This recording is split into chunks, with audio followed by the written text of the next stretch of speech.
嗯，大家好，我是 Max。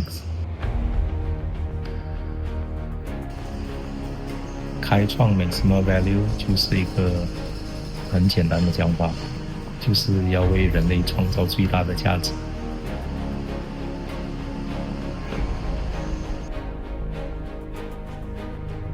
那就很明显的就是没有钱了没有钱，你开始创业没有钱，然后可能一段时间你可能赚到钱了，然后那个钱又花掉了可能用掉了，然后它就没有了，然后你又要从头来过，或者是可能那个一开始做的可能做的很顺利，然后不断成长，然后突然间遇到一些事情，它就嗯那件事那个项目可能做不下去那你可能要换项目，然后还有一个就是，可能你做着做着，你发现到他那个挑战，嗯，已经大到一个程度是，你觉得不值得去做了，因为可能或者是甚至你觉得可能你做了一段时间，你发现到这个其实并不是你真正想要的，不完全是你想要的，所以你要做调整了，所以就有各种各样的从外在的那个挑战，还有内在的那个挑战呢，主要是内在挑战比较能够决定你能不能克服你心里面内在的挑战，决定你能不能走下去。难过的事情肯定是有的，肯定是有，会很多时候是意想不到，主要是意想不到，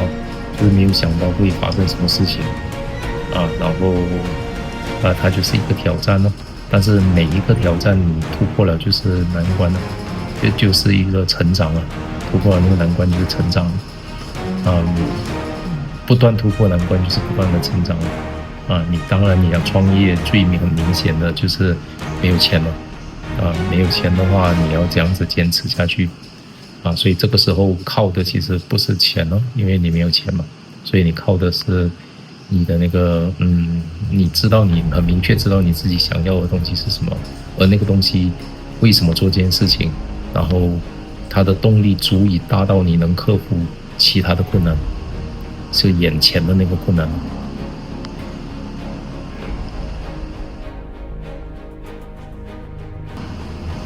最大挑战最大挑战其实就是外在挑战大到你觉得你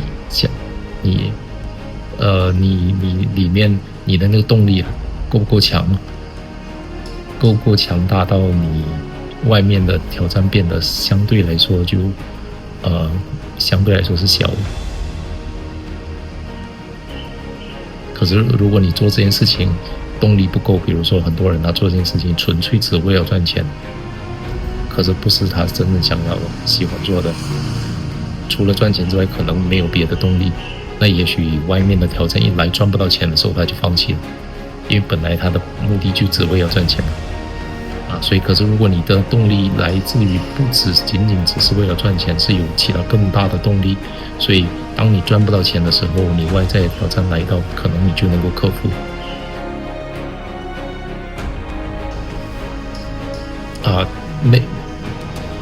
一开始是没有想的那么细的，就是创造最大价值，就想到创业纯粹只是为了要买回时间自由，主要是自由了，因为我是比较喜欢看书，所以阅读，所以一开始的想法只是如果我可以自由掌控自己的时间，哪怕是一个星期我不工作，就是只是看书、阅读自己静下来，可以一个人静静看书我觉得这个也是一个很好的享受。一开始是这样当然后面虽然可能有别的想做的事情，但是其实也差不多是和自由没有脱不开关系工作也其实也是误打误撞拿到的，因为一开始的时候只是这样子，可能在当时应征他最后一天的时候，一间大国际银行应征的最后一天，可能就要关那个位置就要关了我刚好就赶在那个时段最后去应征，然后他就录取了，就这样子开始我的银行在银行工作的生涯。所以没有说，其实也没有什么计划，纯粹只是有什么工作你去看看，大概觉得有前景的、想要的就去申请、去试一试，这样子啊。但那个是很就就没有预计啊，就这样子一次应征直接拿到了啊。当然他那时你的工作当中学到也是蛮多的，因为我是比较内向嘛，所以就是不会主动去跟人家接触或者交谈的，所以我第一份工作其实是需要找客户的，对，需要找客户，银行的客户，所以他对我来说就是一个挑战，但是里面肯定也学到了原本是和我性格不相符的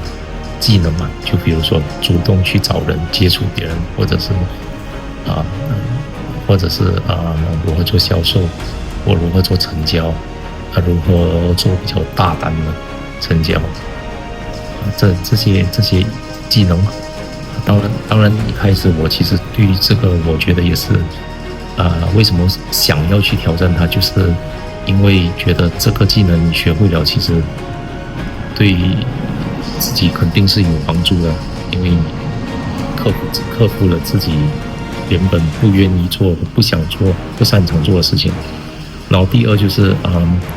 我当时有个想法，就是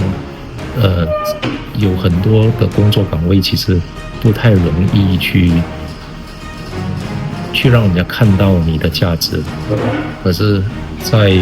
销售、做生意这些用钱有关的，直接就是你找回多少业绩，这个就是你的成绩，你不需要就这个本身就没有太多我们叫 subjective 的因素在里面了，它就是很明确的。你的业绩多大，就代表你的成绩多大，你的业绩就是你的成绩单，钱就是你的成绩单。这样子，所以我是比较喜欢做这种很明确的可以看得到成绩的我因为我自己本身就是也不太会去社交或我们要讨好别人这样子，所以那些需要这样子的做这件事情的工作就不适合我，和我性格就不相符像这样子我不需要讨好别人，我只要有业绩就行了，只要我成绩好就行了这种工作我觉得比较喜欢。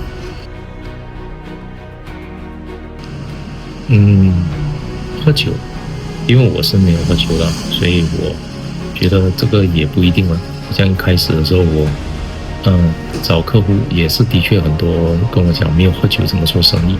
但是我当时心里想反正时间是有限的，我客户是很多的市场，那这样子我是可以选择客户的那就选择一般上喝酒的客户都是在晚上了，所以我就尽量不做晚上的客户，就晚上不见人，所以刚好晚上你也可以休息了，就自己的时间，所以早上才见人，见那种早上白天见的客户那个喝酒的几率就降低很多。然后还有就是如果是比如说当时想周末是我也是喜欢有自己的时间去休息，就是我可以做自己的事情，很自由做这些事情，所以比如说阅读这些，我参加我喜欢做的活动这样子的话周末也不工作这样子的话其实你讲晚上不工作，周末不工作那其实你剩下的时间也没有多少。然后我发现到我其实也不是手脚很快的人了，我是比较有一点半拍的，所以如果是那些需要一天比如说我有同事一天可以见7个客户像这种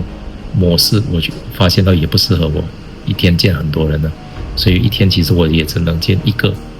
或2个，或者是2天见1个，大概这样所以我算到了1个月其实我只能见10个客户，就10个人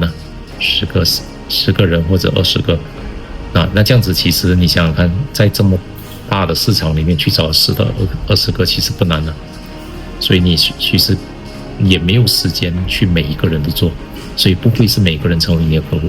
所以你其实选择还蛮多的。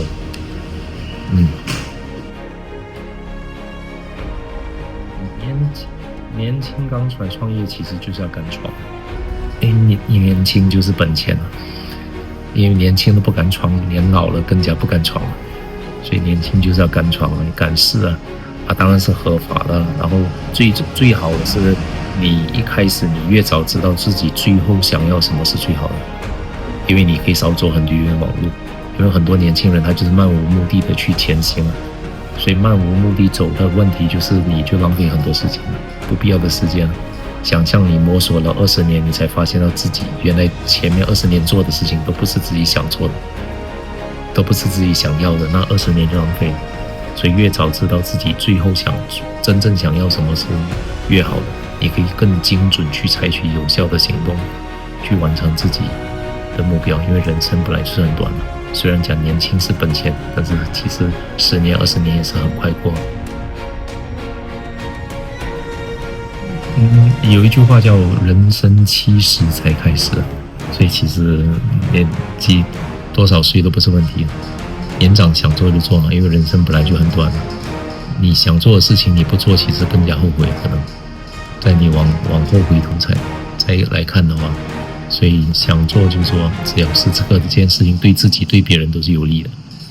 都是有好处的，那你想做就去做吧，就马上开始，不要再想了。因为年长本来时间也就过去了大半，可能你讲50岁才开始，那你讲就算你能活100岁，可能你过了一半的人生了。